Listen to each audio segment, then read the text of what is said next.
Première affiche collée à Moorea.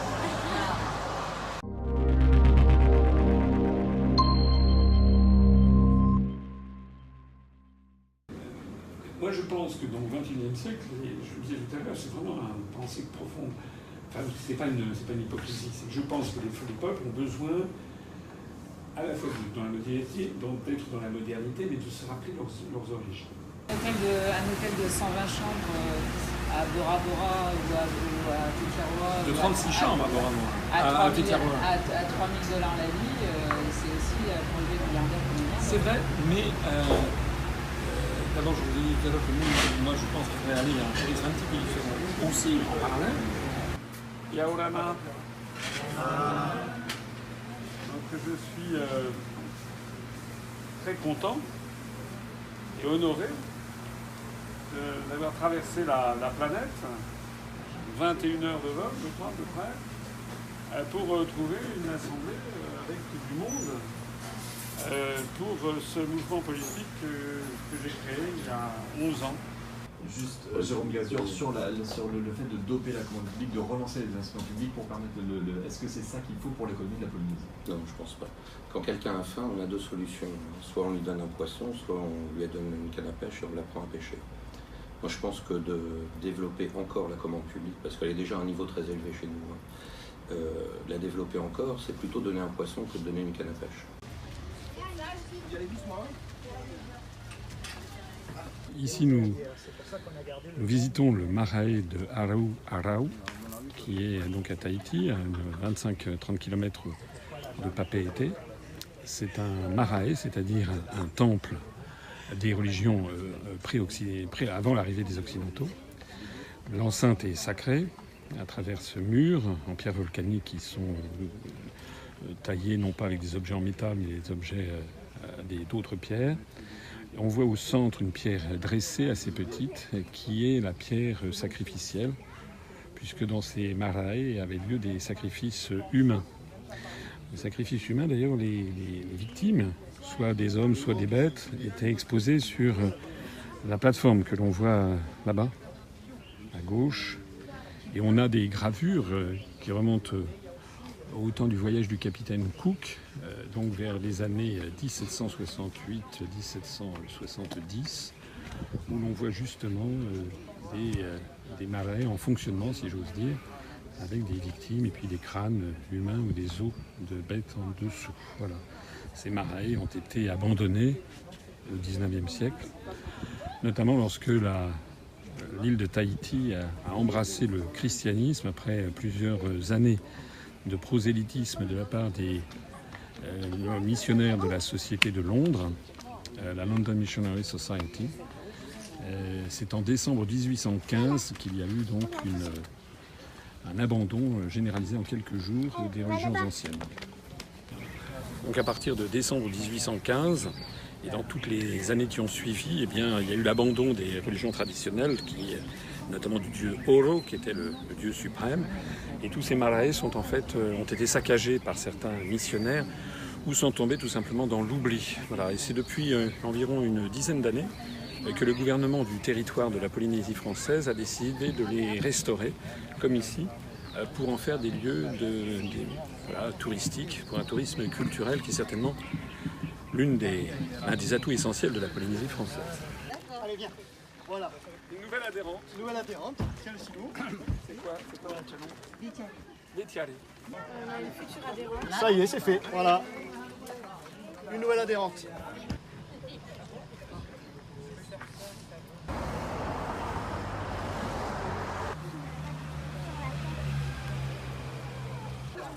Bonjour monsieur Asselineau. Bienvenue.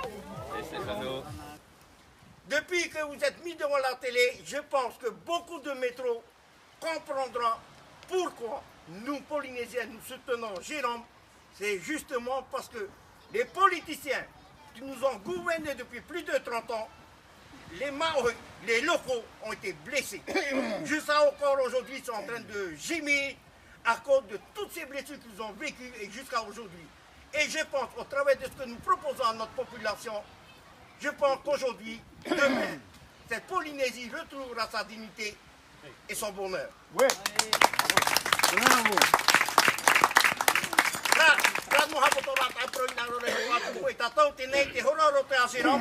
Jérôme, je te donne la parole, je viens de citer en résumé les 4 points à toi et après à monsieur notre président de clôturer. Merci Philippe. Merci. Je veux dire que je suis vraiment très heureux que nous ayons réussi tous ensemble l'exploit de déposer une liste. Rien que ça, on est les seuls, dans ceux qui ont des petits moyens, à avoir réussi à le faire. Donc déjà, on a passé le cap du premier, de l'avant-tour. En fait, il y a 3 tours. Il y a déposé la liste, le premier tour et le deuxième tour. Donc on a passé le premier tour. Et on ne l'a pas fait n'importe comment, parce que moi je suis très heureux de notre liste. On a une liste fantastique. On a la liste la plus jeune de tous. On a vu Robin qui a 20 ans. Amine Moréa, quel âge tu m'as dit? 20 ans aussi. Roselyne, 21. Il y en a qui disent, regardez, on a des listes, on est jeunes. En 9e place, on a un jeune qui a 30 ans. C'est ça qu'ils disent les autres. Nous, on en a plein de 20 ans. Et à des places élevées en plus. Donc on est orienté vers l'avenir parce qu'il faut renouveler cette classe politique. Il y a des élus qui sont là depuis 30 ans, 40 ans, 50 ans. On a l'impression qu'ils sont collés à leur siège. On ne peut plus les bouger. Il faudrait lever l'Assemblée avec pour qu'ils partent. Donc c'est ça le problème qu'on a aujourd'hui. On n'a pas de renouvellement. On a des gens qui font toujours la même chose et ils recommencent en essayant que ça produira des résultats différents. Je t'ai piqué la phrase, hein, désolé.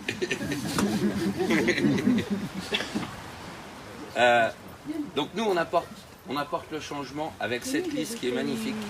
Il y a de la diversité. On a des gens de tous les archipels, bien sûr, de tous les âges, de toutes les professions, de toutes les catégories socio-professionnelles, et même de toutes les idéologies. On a des indépendantistes, on a des autonomistes, on a, je ne sais pas si on a des pays associatistes, c'est un mouvement récent, vous êtes au courant, je ne sais pas s'il y en a chez nous ça, mais... Et puis on en a qui ne se posent pas la question de l'évolution statutaire. Et nous, l'objet de cette liste, c'est de dire, la question aujourd'hui, c'est pas le statut, c'est qu'on a des gens qui crèvent de faim, on a la violence qui augmente, l'ICE, la société qui est en train de se désagréger à vitesse très rapide. Donc il faut qu'on se rassemble tous pour lutter contre ça. Donc c'est ça l'objet de notre liste, c'est ça la philosophie. Large rassemblement, qu'on soit Popa, Marquésien, Pakamutu, Tahitien, peu importe. On se rassemble tous pour lutter contre ça et remettre le pays dans le droit chemin. Et le remettre en commençant par le secteur primaire. On importe 85% de ce qu'on mange. Ça nous coûte 48 milliards tous les ans. On a des trucs à forte valeur ajoutée. Je ne développe pas, vous connaissez le coquillage. Le poison que donne le coquillage, plus de 50 milliards de francs le litre. Enfin le kilo, pardon. Développer notre énergie pour être autonome en énergie. Qu'on puisse toujours mettre de l'essence dans les voitures, avoir notre propre électricité. Donc je passe vite sur tous ces points-là. L'autonomie financière, qu'on ne dépende plus des transferts de la France et qu'en plus, en créant notre monnaie, on puisse donner un revenu à tout le monde tous les mois de 20 000 francs. Voilà les points principaux qui nous permettent tout de suite de nous relever et d'avoir une société plus égalitaire. Et en plus de ça, dans cette société, il faut qu'elle soit plus égalitaire, mais qu'elle soit plus morale aussi. Il faut rompre avec les pratiques pétards. Il faut arrêter. Quelqu'un qui a été condamné, qui a détourné des fonds publics, etc. Bon, il purge sa peine. Après, il devient un citoyen normal, sauf qu'il n'a plus le droit d'exercer une fonction éligible. Il n'a plus le droit de s'occuper des affaires publiques. Puisqu'il a fauté, on ne sait pas s'il va recommencer. Donc, pour protéger la société, on refuse. Donc, on veut des gens qui se comportent de façon intègre Donc c'est notre quatrième point qui est important aussi à développer. Donc François nous fait l'immense honneur de venir. Il n'y a aucun candidat à la présidence de la République qui est venu nous voir cette année. Ils viennent tous avant les élections, mais ils viennent jamais après. Et quand ils viennent, il reste une journée, 2 jours maximum. François vient 18 jours, donc c'est un séjour remarquablement long. Et je suis très content que grâce à vous tous, on ait réussi à faire la liste et à lui réserver un accueil polynésien comme il se doit et comme il mérite de l'avoir. Je lui passe donc la parole.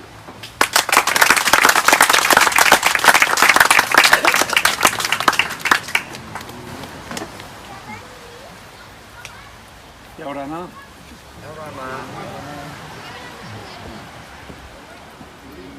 Merci à toutes et à tous d'être venus pour cette réunion au bord du Pacifique, sous les cocotiers, qui est filmée, que nous allons mettre en ligne sur notre site internet, sur nos pages Facebook, sur nos réseaux sociaux, et qui va déclencher, j'en suis absolument certain, un engouement extraordinaire de la part de tous nos compatriotes qui sont en métropole sous le froid et le temps gris, et qui rêvent un jour de venir en Polynésie. Je voudrais vous dire mon immense fierté et mon immense reconnaissance au fait d'être aussi bien accueilli. Je ne m'attendais pas à ça, pour tout vous dire. Un accueil extraordinaire qui a commencé dès que j'ai posé le pied à l'aéroport de Faa et qui ne s'est pas démenti depuis lors. Le parti politique que j'ai créé voici plus de 11 ans est actuellement en train de s'imposer en métropole comme l'un des plus grands partis politiques. Nous avons bientôt 31 000 adhérents. Nous avons le site internet le plus consulté de tous les partis politiques français. Nous avons un taux de croissance tout à fait remarquable. Et nous avons réussi, grâce à vous, ce tour de force, de présenter une liste ici, en Polynésie française, ce qu'aucun des autres grands partis français n'a réussi à faire. D'ailleurs, s'ils ne l'ont pas fait, c'est aussi peut-être pour une raison que personne n'ose vraiment trop dire. C'est qu'en fait, les dirigeants de ces partis s'en fichent.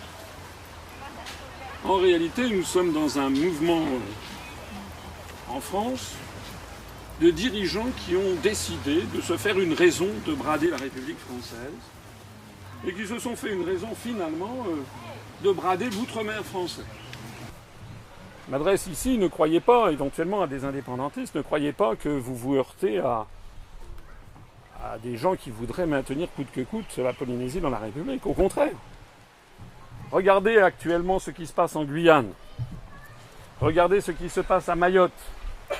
Regardez ce qui se passe en Nouvelle-Calédonie. Regardez même ce qui se passe ici ou là en Martinique. En réalité, nous avons des dirigeants qui se fichent de l'outre-mer et qui seraient bien contents de se débarrasser de ça parce que ça coûte trop cher, paraît-il, à la République. Alors moi, je ne suis pas d'accord. Je ne suis pas d'accord avec ça parce que... Les Australes. Nos représentants des Australes. Alors, on me dit de faire une pause parce que nous avons les représentants des îles australes qui arrivent.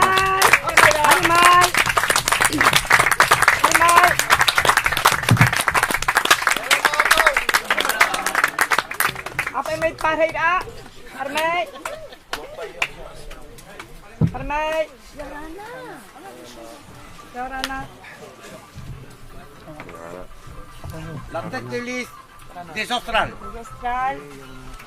Sa femme.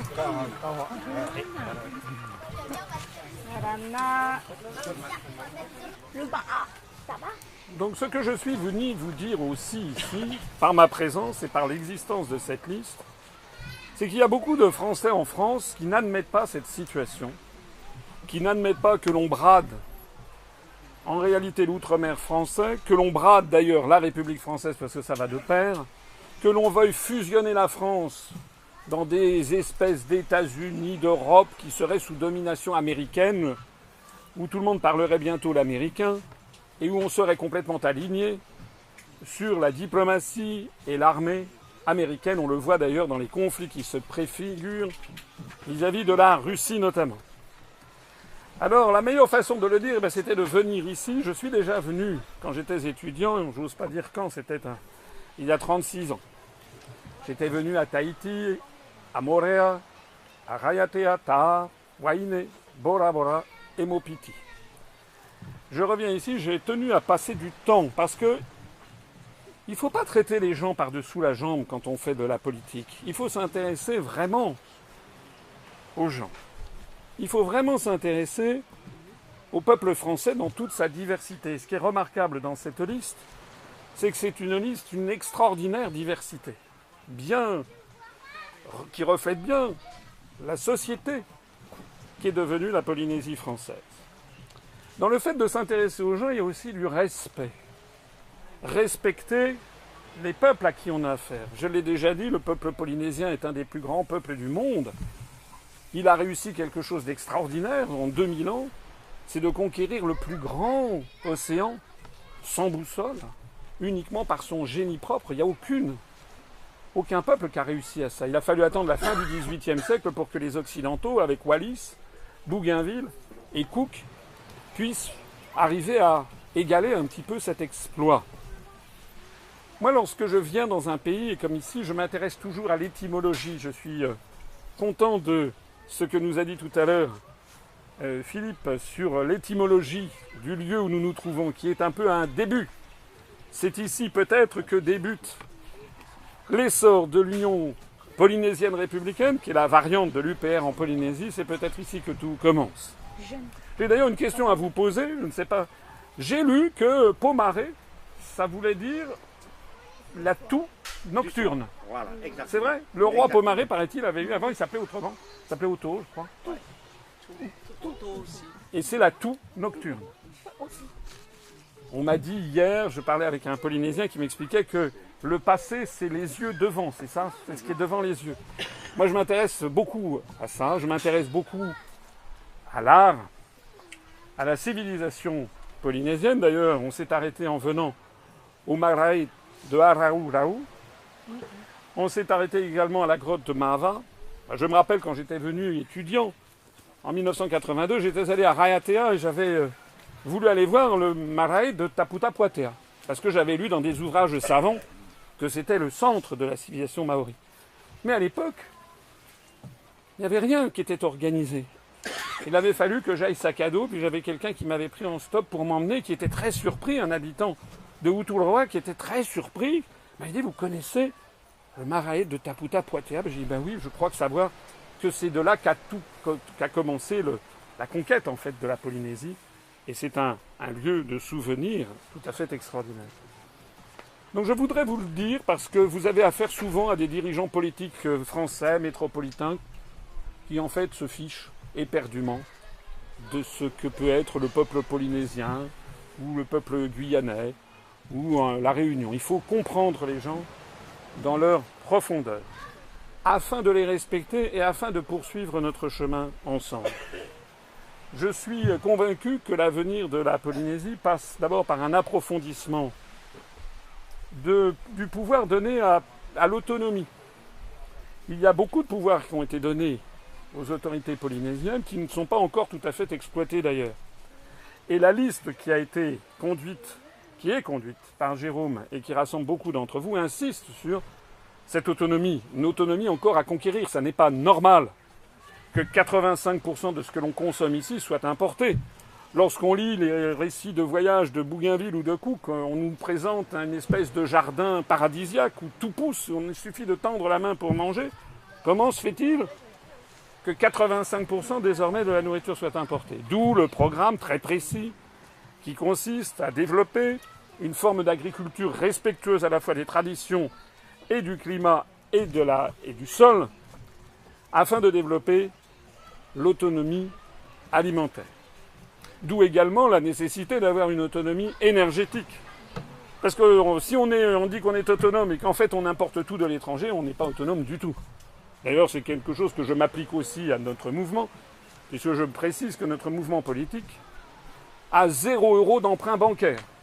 Nous ne sommes financés que par nos adhérents et sympathisants. D'ailleurs, vous allez passer à la caisse à la sortie, puisque on va vous demander si vous voulez bien adhérer à ce mouvement. Vous êtes évidemment, pour ceux qui n'en font pas partie, libres de le faire ou de ne pas le faire. Il faut également développer l'autonomie financière, et puis il faut également avoir ce souci de la population qui est d'être honnête, d'avoir du cœur.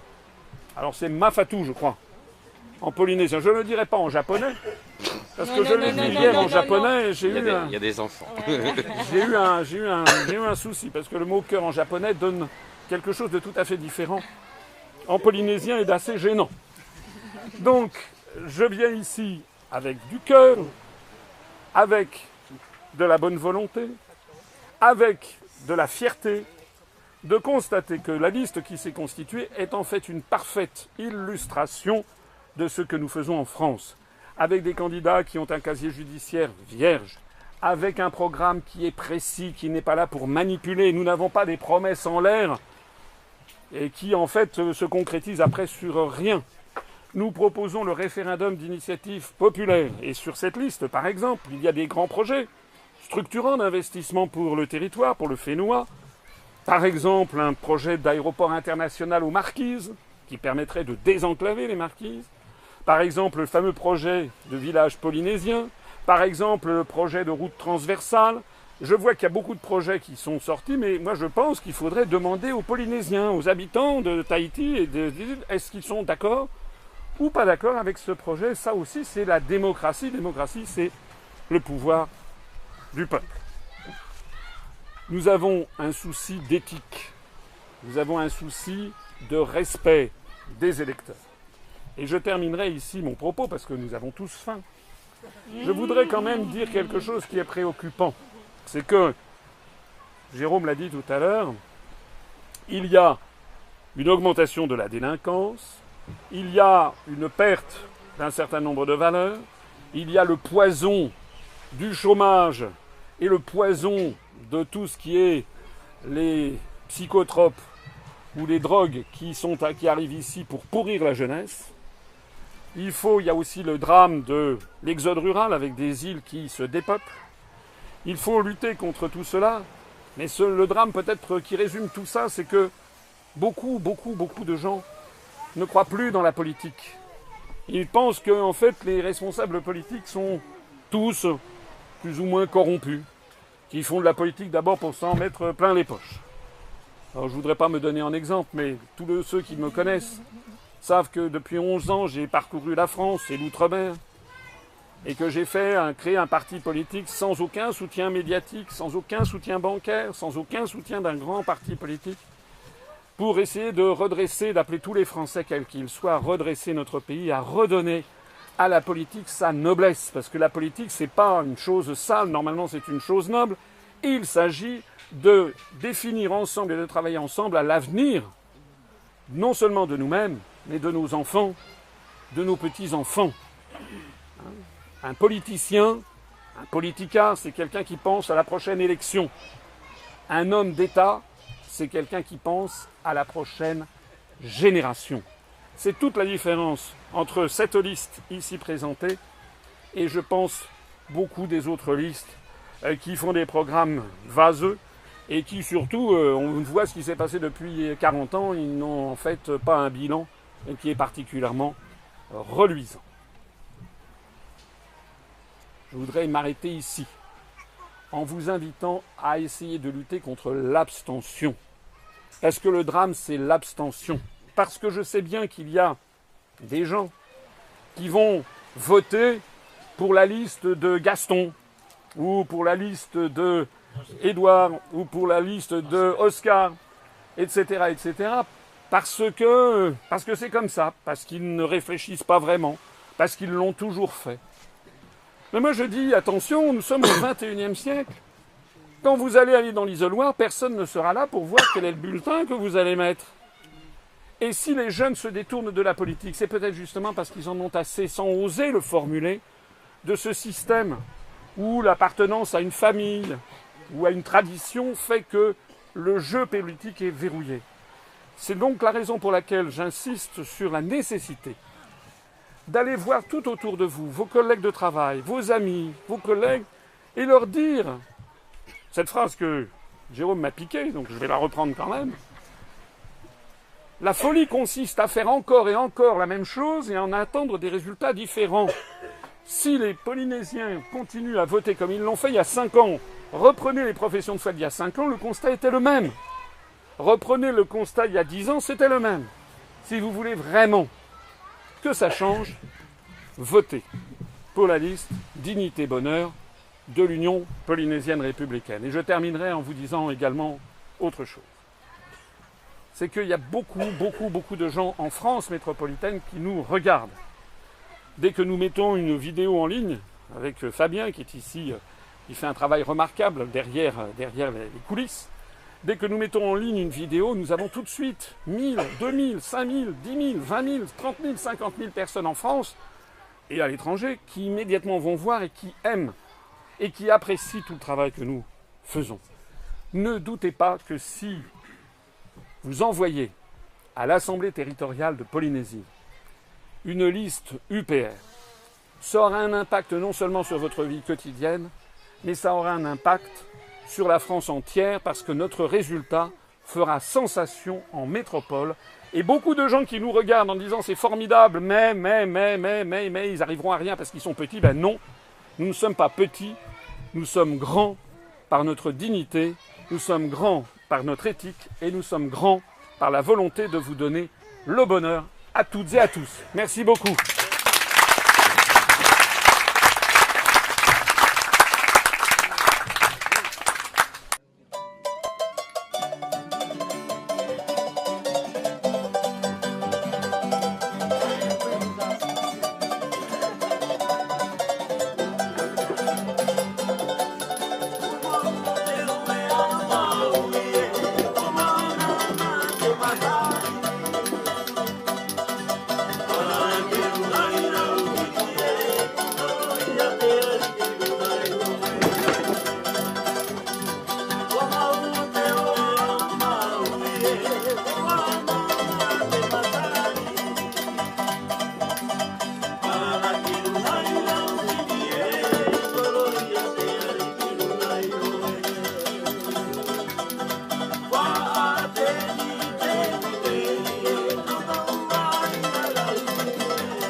Para la que